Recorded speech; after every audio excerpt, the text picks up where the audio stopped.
Transition ওয়ার্ডটা না নিলে মনে কোয়েশ্চেনটা হইতো না প্লেয়ার্স লাইক সাকিব, তামিম, তারপর রিয়াদ, এরা তো অনেক বছর সার্ভিস দিয়েছে, তো তাদের বিকল্প যারা আছে তারাও কিন্তু ভালো করছে। টিমের মোরাল সবসময় ভালো রাখার চেষ্টা করি, that is why we are here. সবগুলো টিমেরই একটা ট্রানজিশন পিরিয়ড যায়, তো ওই জায়গায় ওই ধৈর্যটা ধরতে হয় as a team, as a nation, as a journalist. আজকের দিন আমাদের এমনি প্র্যাকটিস অফ ছিল, প্লাস বৃষ্টিও হচ্ছিল, এটা কালকে রাত থেকে যে টানা বৃষ্টি হচ্ছিল, এবং আজকে কিন্তু তারা রিকভারি সেশন করেছে, ভালো একটা জিম সেশন করেছে, টিম বন্ডিংয়ের একটা ভলিবল গেম খেলিয়েছে আমাদের trainer Ifti, which was very nice.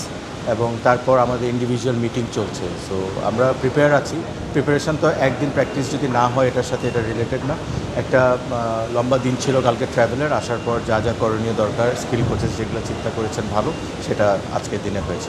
Definitely আপনার একটা ম্যাচ সিনারিও বলতে প্রপার ম্যাচই খেলা হয়েছে, তো এটা অনেক বড় একটা অ্যাডভান্টেজ। এবং যে কোনো একটা ট্যুরের আগে যদি আপনি প্র্যাকটিস গেম খেলেন, it's a plus point. So এটা খেলা হয়েছে, though I am not sure about the condition কেমন হবে এখানে, but match is a match, এবং এখান থেকে অনেক ছোটোখাটো ভুল ত্রুটিগুলো ডেফিনেটলি প্লেয়ার্সরা, কোচেসরা পয়েন্ট আউট করবেন এবং এটা নিয়ে এগিয়ে যাবেন। নাফিস ভাই, এই মাঠে আমাদের একটা সুন্দর স্মৃতি রয়েছে, মুশফিকের ডাবল সেঞ্চুরি রয়েছে, আর বাংলাদেশের শ্রীলঙ্কার বিপক্ষে ড্র করার একটা রেকর্ড রয়েছে।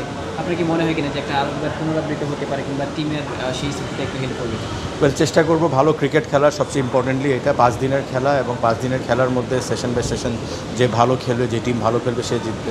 প্রিপারেশন ভালো, আমাদের টিম এক্সপিরিয়েন্স, টেস্ট টিম গত 2-3 বছর ধরে ভালো একটা অবস্থানে আছে বলতে পারবো। সো ওই হিসাবে থাকবে যে ইনশাল্লাহ ভালো যদি কিছু খেলতে পারি, একটা ভালো রেজাল্ট নেওয়ার। ওয়েদার আপডেটে আসলে 19 তারিখ কিংবা 20 তারিখ পর্যন্ত এখনও বৃষ্টি রয়েছে, সব কিছু মিলিয়ে একটু শঙ্কা নিশ্চয়ই রয়েছে ম্যাচটা মাঠে করা যায়, কিংবা আজ প্র্যাকটিস সম্ভব হয়নি, কিংবা আগামীকালও সম্ভব হবে কিনা, এমন কেমন ওয়েদার একটু। অ্যাজ আই সেড, যে একদিন প্র্যাকটিসে কোনো কিছু যায় আসে না, মানে আমরা we are well trend up, ভালো প্রিপারেশন ছিল। ইভেন আপনারা জানেন যে ঈদের আগেও কিন্তু রেড বলের একটা প্রিপারেশন চলছিল, যে ক্যাম্পটা আমরা পাকিস্তানে থাকলেও এখানে কিন্তু মনিটর করা হচ্ছিল under the guidance of Tigers coaches. So ওই হিসাবে প্রিপারেশন ইজ গুড। ওয়েদারে কারোর কন্ট্রোল নাই, এবং কালকে হোপফুলি একটু ওয়েদারটা বেটার হলে কিছু যদি ট্রেন করতে পারি টিমের জন্য ভালো। টিমের মোরাল সবসময় ভালো রাখার চেষ্টা করি, that is why we are here. Result up and down হয়, যে ট্রানজিশন পিরিয়ড, ওইখান থেকে এখন চেঞ্জ হয়েছে, নতুন অনেক নিউ কামার্স আছে। সো অ্যাজ আ ম্যানেজমেন্ট বলেন, আমরা চেষ্টা করি যেন টিমের মোরালটা সবসময় ভালো রাখি।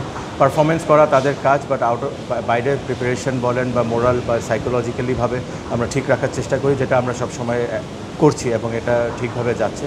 সো আপনারা সবাই দোয়া করবেন যেন টিম ভালো খেলে এবং রেজাল্ট ভালো আসে। ট্রানজিশনের কথা বলছেন, হয়তো রেজাল্টটা পক্ষে আসছে না, আসলে যারা তরুণ ইয়াংদের কথা বললেন, মানে ইয়াংরা ব্যাপারটাকে কেমনভাবে নিচ্ছে, তারা আসলে কত দ্রুত শিখছে বলে আপনি?